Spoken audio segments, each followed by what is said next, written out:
Hallo meine Lieben, ich hatte ja eigentlich vor, jetzt nach der Weihnachtskarten-Challenge auf den Modus überzugehen, dass wir am Mittwoch jeweils Kartenideen angucken und am Samstag, respektive am Sonntag am Sonntag jeweils angucken, was wir sonst so für Bastelprojekte machen könnten. Aufgrund der Fragen, die aber nach der Challenge gekommen sind, dachte ich mir, es wäre sinnvoll, wenn wir zuerst so ein paar Basic-Videos machen. Und damit starten wir heute auch. Und heute geht es ums Thema Kartenbasis. Das heißt, ich zeige euch mal, wie ich meine Kartenbasis mache, wie ich die Mattung mache, die ganzen Umschläge dazu und wie das Ganze funktioniert, das zeige ich euch gleich.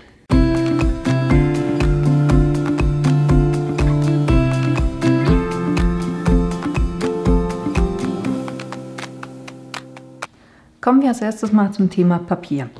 Ich habe für meine Kartenbasis verwende ich immer dieses weiße oder meistens dieses weiße Papier. Das ist 200 Gramm, sind A4 Seiten. Ich finde die Dicke eigentlich wunderbar, um die Kartenbasis zu erstellen. Und ich kaufe die effektiv auch in einem Pack 100 Blättern und das kostet 12 Franken, dort wo ich das kaufe. Was ich zudem auch verwende, ist hier so ein Farbkarton. Ich würde sagen, der müsste 230 Gramm sein. Und da gibt es ganz viele verschiedene Farben. Ich habe euch hier so als Beispiel, was es da alles gibt. Also da ist schon sehr viel dabei, womit man arbeiten kann. Dann gibt es Motivpapier. Die gibt es einerseits hier so in kleinen Paketen und ihr könnt auch gucken, es steht eigentlich immer auf der Verpackung drauf, wie viel Gramm es sind. Das ist ein 170er Gramm Papier mit so Streifen, ist aber auch nur einseitig bedruckt. Das heißt, hier müsst ihr ein bisschen gucken, was ihr damit machen wollt. Wenn ihr irgendwas habt, wo ihr die Rückseite auch seht, da gibt es auch doppelseitig bedrucktes Papier. Das hier einseitig, dann haben wir hier so ein Motivblock mit Geometriemustern, das ist ein 270er Gramm Block und da eben auch nur die Vorderseite bedruckt, aber die Rückseite ist weiß. Und ja, was habe ich auch noch so, zum Beispiel hier ein Strukturpapier, was so einen Pearl-Effekt drauf hat. Das heißt, wenn ich den so im Licht wende, seht ihr, ne, der hat so einen Glanz drauf und auch so eine Webestruktur drin. Das ist aber nur auf der einen Seite und auf der anderen Seite ist er matt, aber man kann es beidseitig verwenden. Das steht hier gar nicht drauf. Doch, das ist ein 220er Gramm Papier. Dann gibt es noch so andere Spielereien, wie zum Beispiel hier dieses Glitzerpapier, womit man auch sehr schön,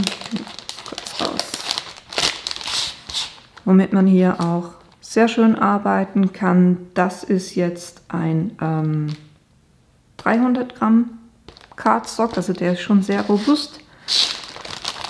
Und ihr müsst einfach gucken, kauft euch das, was euch gefällt, was zu der Karte passt, was ihr haben wollt. Und ich würde aber für die Kartenbasis effektiv nicht tiefer gehen als 200 Gramm. Das heißt, irgendetwas zwischen 200 und 250 Gramm finde ich für die Kartenbasis optimal.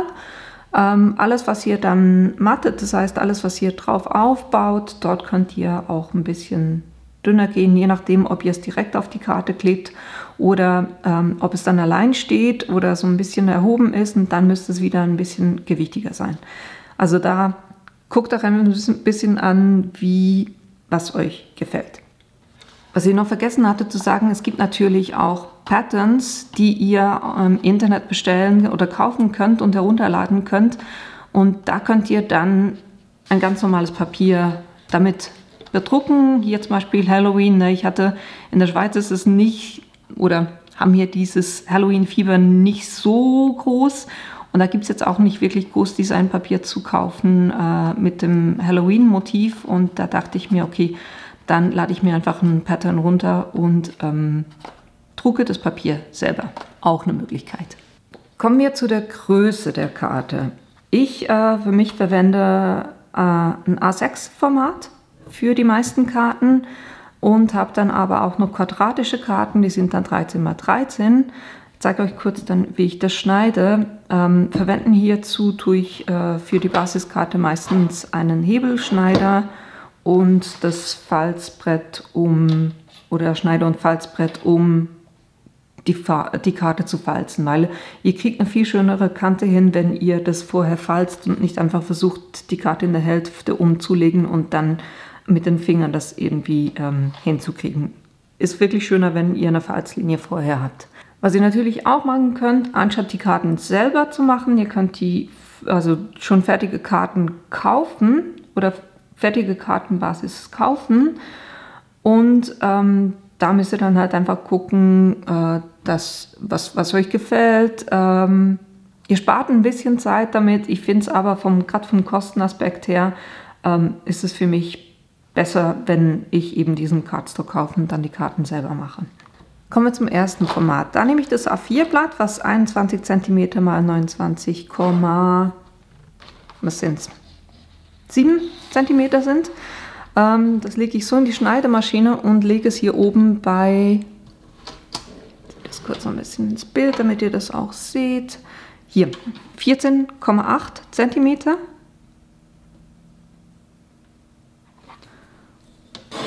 Schneide das. Ich mache hier auch gleich mit beiden Blättern, weil 14,8 und 14,8 gibt 29,6 und da haben wir genau diesen einen Millimeter, der zu viel ist. Und so habe ich jetzt schon 2 Kartenbasen. Und wenn wir das falzen, nehmen wir das, gehen aufs Falzbrett und da falze ich das bei 10,5 cm. Achtung, Schneidekante weg.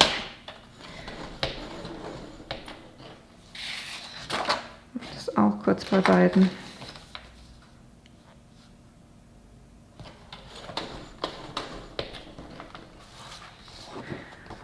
Und dann, es gibt immer eine Diskussion von wegen, was ist richtig, was ist falsch. Es gibt kein richtig oder falsch, es kommt darauf an, was euch gefällt. Wenn ihr falzt, habt ihr eine Talsohle und eine Bergsohle. Das heißt, hier habt ihr so eine Erhöhung. Und ich mache es immer so, weil was ich gelernt habe, ist, mit dem Falzen mache ich die Papierfasern dynamischer und deshalb mache ich es so, dass ich effektiv die Falzlinie nach außen habe. Das heißt, die Talsohle liegt bei mir außen. Dann ziehe ich das mit dem Falzbein nach. Und dann habt ihr hier eine schöne Kante. Und innen drin hat es eben diese Linie, weil ich die Talsohle verwendet habe. Ich zeige es euch mit dem anderen, wie es aussieht, wenn ich das gleich umgekehrt mache. Das heißt, hier ist die Talsohle. Und jetzt lege ich die mal so um.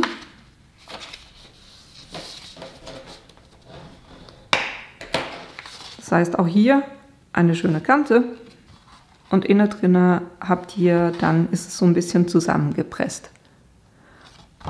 Macht jetzt nicht einen riesen Unterschied, ich wollte es euch einfach zeigen. Es gibt beide Möglichkeiten. Ich habe das Gefühl, also ich gehe immer damit, dass ich die Talsohle außen habe, weil ich schon gemerkt habe, wenn ich ein sehr starkes oder so ein 260er Papier nehme und das mache, dass mir anfangen die Papierfasern zu reißen und das passiert mir weniger, wenn ich die Talsohle außen habe. So, jetzt seht ihr eigentlich auch schon die ersten beiden Formate. Das heißt, einerseits habe ich hier eine 14,8 x 10,5 cm und die lässt sich so öffnen. Die kann ich aber auch so verwenden, dass ich sie so öffne. Dann sind die 14,8 längs und die 10,5 sind vertikal. Damit habt ihr schon mal 2 Möglichkeiten. Andere Möglichkeit, ihr nehmt das A4-Blatt und legt es nicht bei 14,8 an, sondern ihr legt es bei 10,5 an.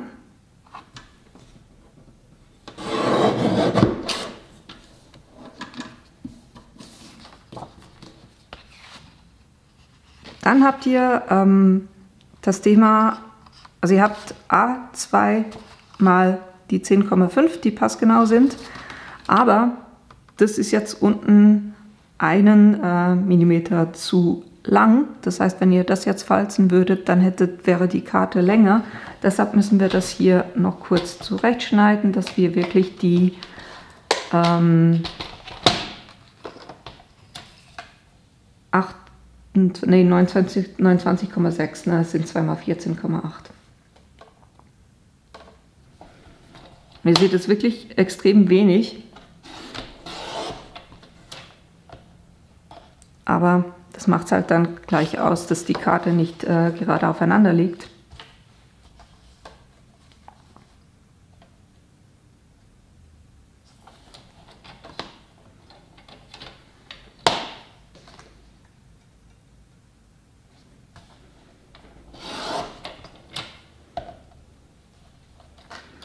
Und dann falze ich das Ganze logischerweise bei 14,8.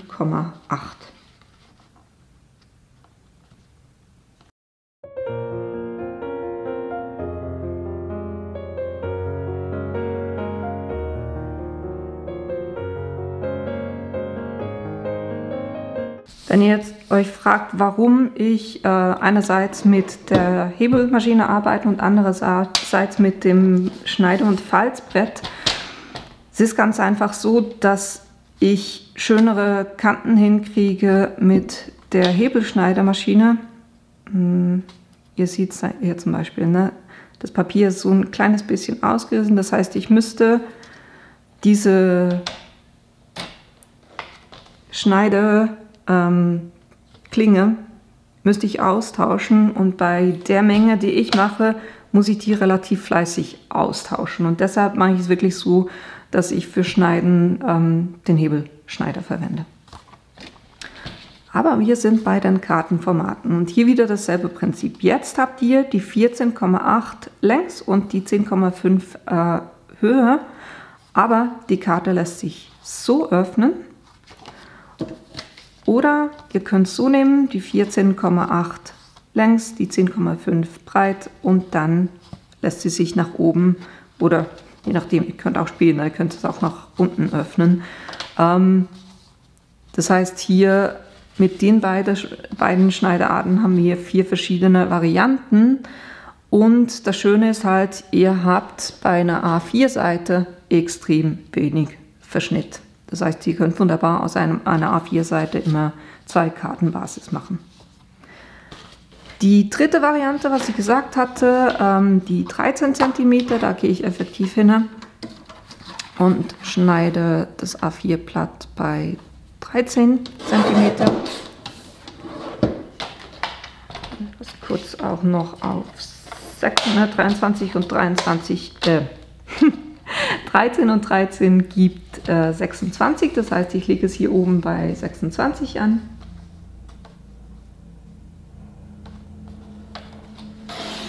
Schneide das ab, hier habt ihr ein bisschen mehr Verschnitt, das heißt, ihr habt das und das. Das nicht wegschmeißen, ich zeige euch gleich warum. Und dann falzt ihr das bei 13 cm.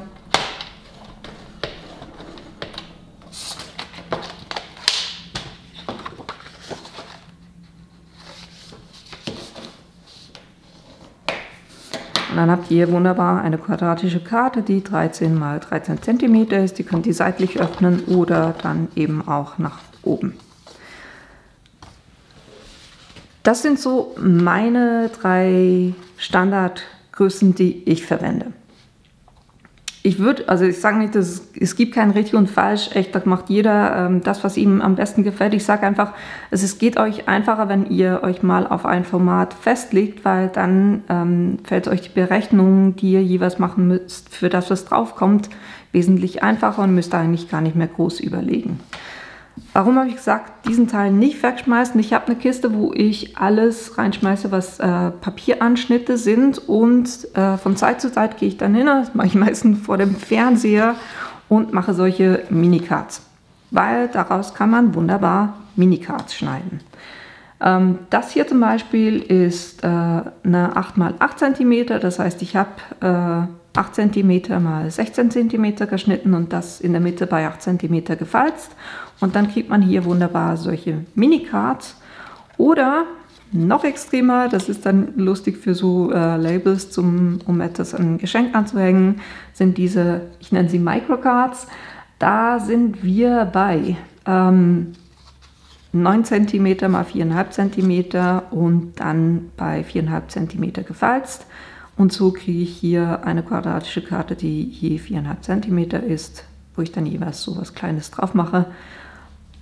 Auch eine Variante. Von dem her, ne, ihr könnt es immer wieder verwenden, auch zum Beispiel, wenn ihr stempelt, nehme ich auch immer wieder solche Anschnitte. Neben diesen Formaten gibt es natürlich unendlich viele Varianten, wie man so eine Karte falzen kann. Es gibt eine Gatefold, die sich so öffnen lässt. Also wirklich viele Varianten. Ich möchte dieses Video aber gar nicht so lang werden lassen und deshalb werdet ihr die verschiedenen Möglichkeiten jeweils in den Videos zeigen, wo ich euch Kartenideen zeige und da seht ihr dann auch, was es verschiedene Möglichkeiten gibt. Noch ein Thema, Falzen. Ich habe das ja jetzt mit dem Falz- und Schneidebrett gemacht. Ich finde das wirklich ein absolut cooles Instrument. Abgesehen davon, dass ich eben die Schneideklinge zu oft eigentlich austauschen muss für meinen Geschmack. Was das Falzbein ist quasi, es ist so ein rundes, man kann das effektiv auch rausnehmen, da ist so ein Metallteil drin, womit ich einfach Druck aufübe und das gerade über das Papier laufen lassen kann, dadurch, dass es hier in der Schiene drin ist. Wenn ihr euch jetzt sowas nicht anschaffen wollt, dann könnt ihr das auch zum Beispiel machen, indem ihr hier einen Ruler nimmt und dann zeichnet ihr euch einfach an, wo die 13 cm sind auf beiden Seiten, legt es auf eine weiche Unterlage und dann könnt ihr mit einem Falzbein die Falzlinie auch nachziehen. Auch das geht. Ihr könnt es mit einem normalen Lineal machen. Ich finde das bequem am T-Ruler halt einfach, weil ich hier, ich kann gerade an die Seite gehen und weiß dann, okay, ich liege wirklich gerade und nicht, dass es irgendwie quer in der Landschaft ist. Von dem her, hilfreiches Teil. Als nächstes sprechen wir kurz über die Mattung. Ich nehme hier einfach ein Beispiel, weil für die anderen drei ist es ja dann dasselbe wie für diese und die quadratische Karte. Die Mattung mache ich immer so, dass ich 0,5 cm jeweils auf beiden Seiten kürzer gehe. Machen wir das hier mal so. Das heißt, ich nehme ein Papier und jetzt, hier haben wir gesagt, sind es 14,8 cm mal 10,5 cm. 0,5 weniger sind dann 14,3 cm mal 10 cm. Das heißt, ich schneide das hier auf 14,3 cm. Und dann 10 cm. Dann habt ihr hier eine Mattung. Und ihr seht, ne, wenn man das gerade drauf legt, dass ich hier immer schön einen ganz kleinen Rand von der unteren Karte sehe. Bei der quadratischen Karte wäre die erste Mattung bei, ne, wenn es 13 mal 13 sind, dann sind es logischerweise 12,5 mal 12,5.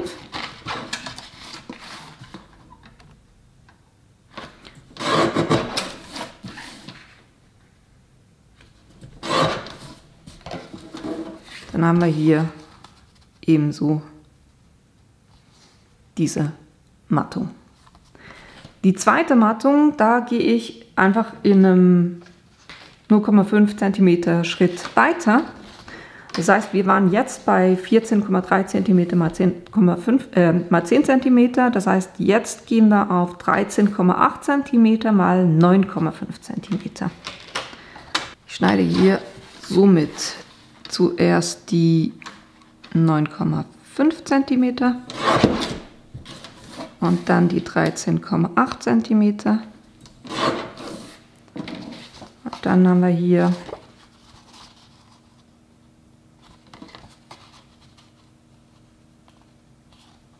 eine zweite Mattung. Das heißt, hier haben wir wirklich immer schön so eine 0,5 cm Abstufung. Und dasselbe würde ich dann auch hier bei der machen mit, jetzt sind wir auf 12,5 mal 12,5. Das heißt, die nächste wäre dann 12 cm mal 12 cm. So einfach ist das Prinzip der Mattung. Bei den Minicards gehe ich eigentlich nicht auf zwei Mattungen, sondern da nehme ich einfach eine Mattung, und da diese Karte 8 mal 8 cm ist, wären das hier 7,5 cm mal 7,5 cm, und bei der kleinen, die ist ja 4,5 cm mal 4,5 cm. Da ist es jetzt aber so, das würde schon sehr klein, und deshalb habe ich hier effektiv nur, das waren glaube ich 2 mm, wo ich die kleiner gemacht habe. Das heißt, anstatt die 4,5 mal 4,5 sind es dann 4,3 mal 4,3, und da habt ihr trotzdem so einen kleinen Rand, der hervorguckt, aber es ist nicht zu viel weiß auf diese kleine Karte. Kommen wir kurz noch zum Thema Falz- und Schneideinstrumente. Ich habe euch den Hebelschneider, den großen, gezeigt. Die gibt es effektiv noch größer, dann hätte ich auch das Problem nicht, dass ich immer wieder aufs Falzbrett drüber muss, wenn ich etwas Größeres schneide. Trotzdem, also wenn ich was empfehlen würde, ist es wirklich dieses Fiskars, weil ihr habt hier mit diesem Hebel dann auch die Möglichkeit, bis auf 38, 39 cm zu gehen. Ihr habt auch die Inch-Angaben drauf und das auch in der Mitte plus unten. Das hilft jeweils auch so ein bisschen beim Ausrichten. Ihr habt hier so eine Linie drauf, oben und unten, damit das Papier hier wirklich immer schön gerade drauf liegt. Und ihr habt auch die Zentimeterangaben auf der rechten Seite noch bis zu 4 cm, ja 3,9 cm geht die noch weiter. Das heißt, wenn ihr irgendwas bei 1 cm falzen müsst, habt ihr hier mehr Anlegefläche. Und deshalb mache ich das meistens so, dass ich dann hier drüben gucke. Hier ist 1 cm und lege die so hin und falze dann so. Das Falzbein, hier, die Schneidekante, die kann man effektiv austauschen, beide. Und wenn ihr merkt, dass es nicht mehr sauber schneidet, könnt ihr hier einfach Ersatzklingen kaufen von. Also eine super Sache. Das andere, ich verwende eben das Fiskars auch zum Falzen. Wenn ihr das nicht haben wollt, gibt es auch zum Beispiel solche Falzbretter. Das lässt sich so aufklappen, was ich ziemlich praktisch finde, weil es ist immer ein Thema Stauraum, ne? Und das nimmt dann so ein bisschen weniger Platz weg.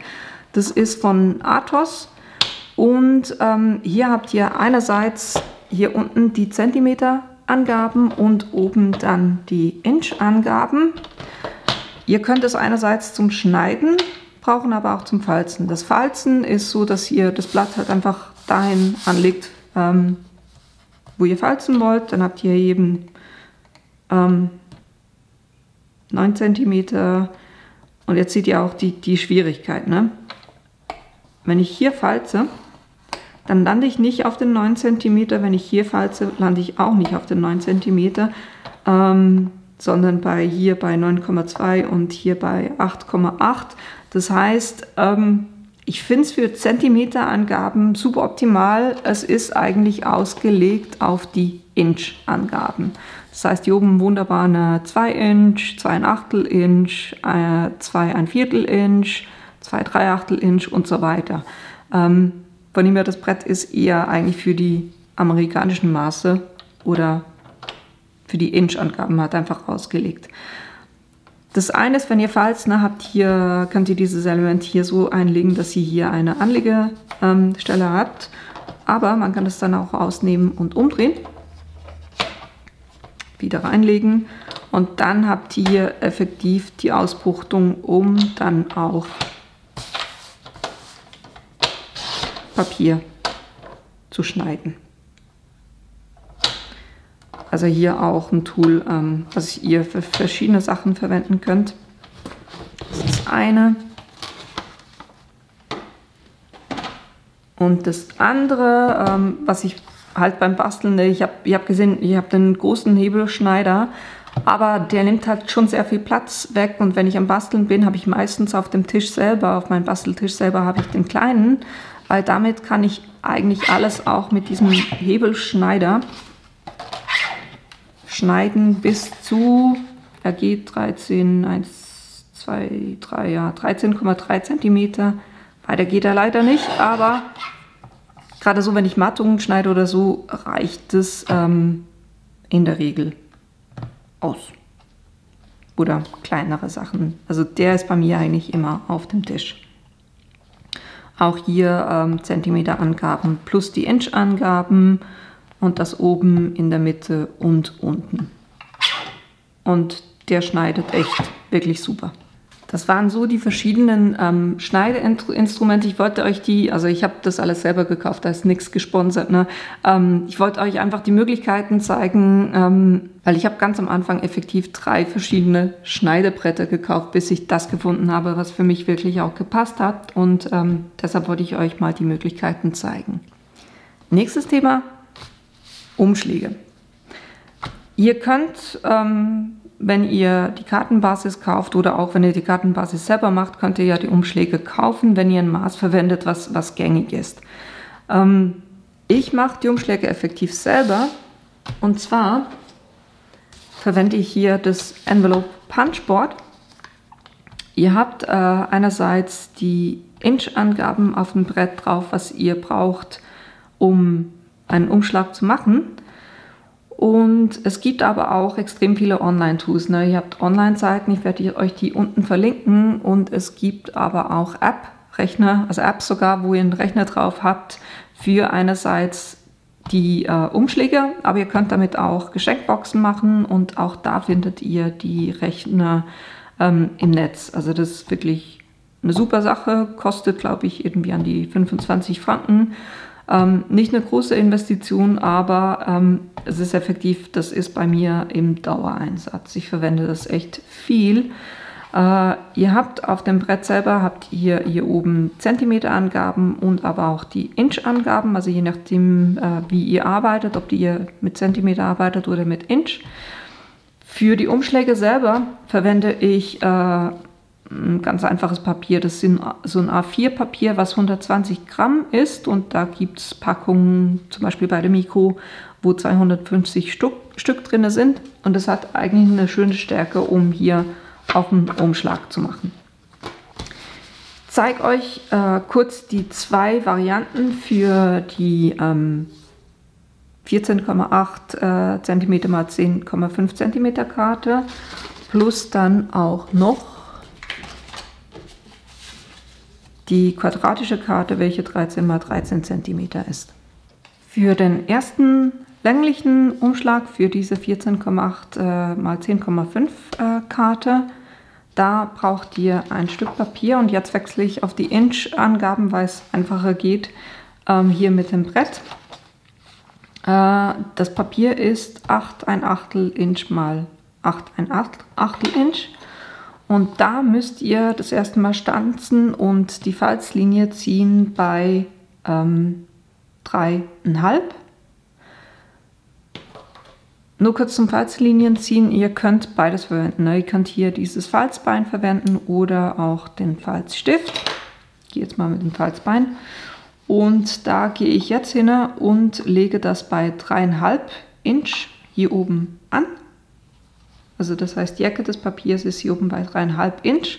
Dann punche ich einmal und ihr seht hier drunten geht eine Linie hin. Das heißt, ich gehe hier oben rein und spüre hier schon, okay, hier ist eine Linie, die ziehe ich einfach nach.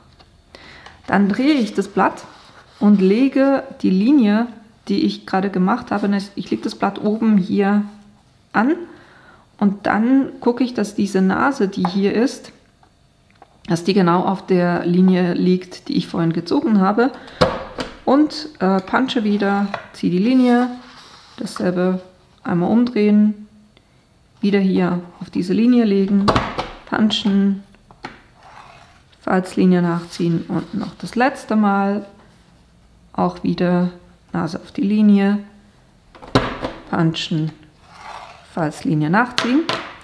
Und dann habt ihr wunderbar in diesem Punchboard drinne auch einen Eckenabrunder. Das heißt, ihr könnt jetzt alle 4 Ecken auch noch abrunden.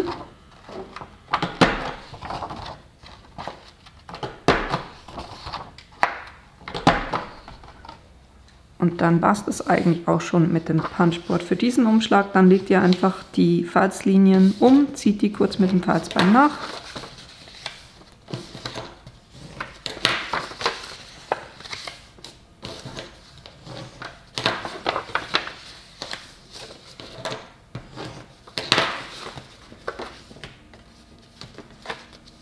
Dann seht ihr auch schon das Prinzip des Umschlags, ne? Das heißt, ihr könnt jetzt hier entlang Kleber anbringen. Ihr könnt das mit dem Snail machen, wenn ihr das wollt. Oder ich mache das immer mit Flüssigkleber. Aber nicht hier mit richtig fett Flüssigkleber, sondern schon gucken, dass ihr sehr wenig davon drauf gibt, weil es braucht echt nicht viel. Hier einfach diese Kante entlang. Auf der anderen Seite auch. Und dann kann ich das reinlegen, festdrücken. Und habe, wenn es dann getrocknet ist, dann habe ich meinen Umschlag für diese Kartengröße. Und ihr seht, das passt hier wirklich wunderbar rein. Es hat auch Spiel auf beiden Seiten. Ihr müsst halt einfach gucken, je nachdem, wenn ihr jetzt sehr viel Dimension auf die Karte macht, dann geht ihr einfach eine Nummer größer. Wie gesagt, das könnt ihr die Größen und das heißt die Papiergrößen und wo ihr falzen müsst, das findet ihr wunderbar auf Rechnen auf dem Netz. Dann machen wir noch den zweiten Umschlag für diese 13 x 13 cm. Hier brauche ich ein Blatt Papier, was 8¼ Inch ist. Mal 8¼ Inch.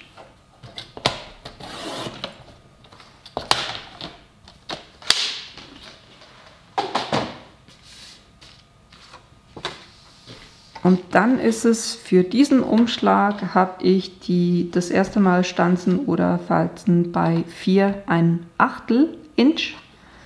Das heißt, ich lege die hier oben bei 4¼ an.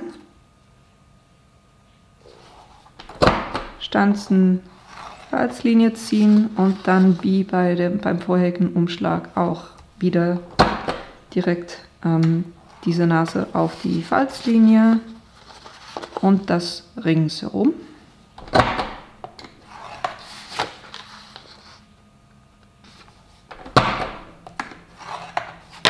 Und dann auch die Ecken abrunden.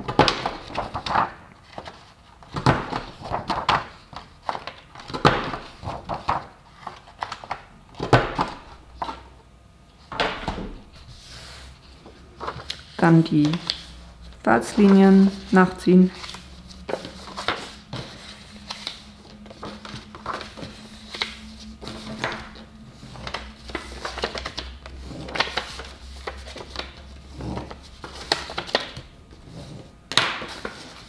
Und dann habt ihr auch hier den Umschlag, das heißt seitliche Einklappen hoch. Und jetzt merkt ihr, okay, das stimmt hier nicht. Und es ist tatsächlich so, dass ihr kurz einfach gucken müsst, wenn ihr es so jetzt hinlegt, habt ihr hier einen wunderschönen Übergang. Das heißt, die hinteren Elemente sind verdeckt. Das heißt, ihr müsst einfach kurz gucken, okay, hier habe ich guckt der hintere Teil ein bisschen raus, also dreht ihr es einfach einmal. Nehmt dieses, dann guckt hinten nichts mehr raus und dann auch hier mache ich es wieder mit dem Flüssigkleber. Ich gebe hier kurz einen Punkt drauf, klebe das hier drauf und dann seht ihr, wo der Kleber hin muss. Es muss einfach dieser Teil, der obere Teil muss dran geklebt sein und ihr dürft innen nicht den Kleber so anbringen, dass dann das Papier am Umschlag festklebt. Also gehe ich hier so in der Höhe einmal dran herum und klebe das dann fest.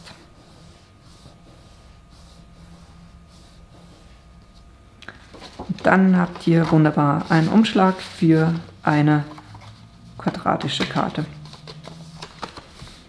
Und auch hier, ne, wenn ihr größer oder kleiner gehen wollt, könnt ihr auch da die Maße, findet ihr wunderbar auf den Online-Rechnern. Was ihr halt bei den selber gemachten Umschlägen nicht habt, ihr habt hier keinen Kleber, den ihr einfach nur annästen könnt, sondern ich mache das jeweils einfach, dass ich hier kurz mit dem Snail, mache das kurz zu Demonstrationszwecken, hier mit dem Snail einfach den Kleber dran gebe, so mache und das dann so verschicke. Das letzte Thema, was ich hier noch einbringen wollte, sind die verschiedenen Klebemittel. Ihr habt gesehen, Flüssigkleber, das ist bei mir effektiv der Zementidkleber, den ich ganz einfach so in eine kleine Flasche abfülle, weil ich so eine kleinere Tülle habe, mit der ich arbeiten kann und so den Flüssigkleber auch besser portionieren kann. Das ist das eine. Was ich auch viel verwende, ist eben der Snail, mit dem man so Klebepunkte abrollen kann. Der klebt eigentlich auch ziemlich gut. Wenn ich was haben muss, was sehr gut festklebt und wo der Flüssigkleber nicht so gut funktioniert aufgrund des Materials, dann habe ich hier so Doppelklebeband und das gibt es auch in verschiedenen Breiten. Ne? Hier zum Beispiel das kleinere oder das breitere. Mit dem lässt sich auch super arbeiten. Das heißt, ich kann etwas zuerst ich kann den Doppelkleber zuerst auf die Karte kleben und dann diesen Schutzfilm ablösen und der klebt wirklich auch super. Wenn ich Dimensionen auf etwas anbringen will, dann gibt es einerseits die Möglichkeit, hier mit diesem Foam Tape zu arbeiten. Das klebt unten, hat so einen Schaumstoff und oben dann so einen Schutz drauf, den man dann auch abziehen kann. Das verwende ich, wenn ich größere Sachen versuche, erhöht anzubringen. Bei den kleineren Sachen verwende ich Dimensionals. Das sind hier einerseits Punkte oder dann auch die kleinen Quadrate, die genauso funktionieren. Das heißt, die kleben jetzt schon unten. Dann klebe ich das auf das Element auf und löse oben diesen Schutzfilm ab.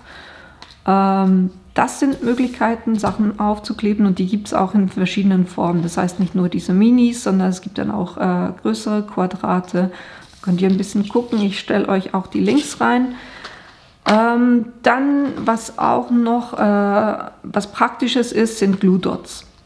Und Glue Dots sind, hier habt ihr, mal gucken, ob ihr das seht. Ja, ihr seht es. Da sind so kleine Klebepunkte drauf.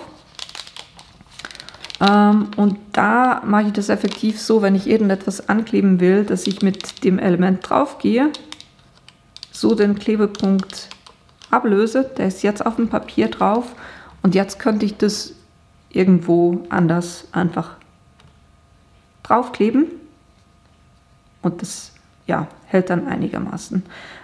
Sind jetzt nicht super stark, aber eben wenn ihr irgendwo einen Schmetterling habt, zum Beispiel, den ihr aufkleben wollt, irgendwas, was zu klein ist, um hier ein Doppelklebeband anzubringen, sind diese Glue Dots echt praktisch.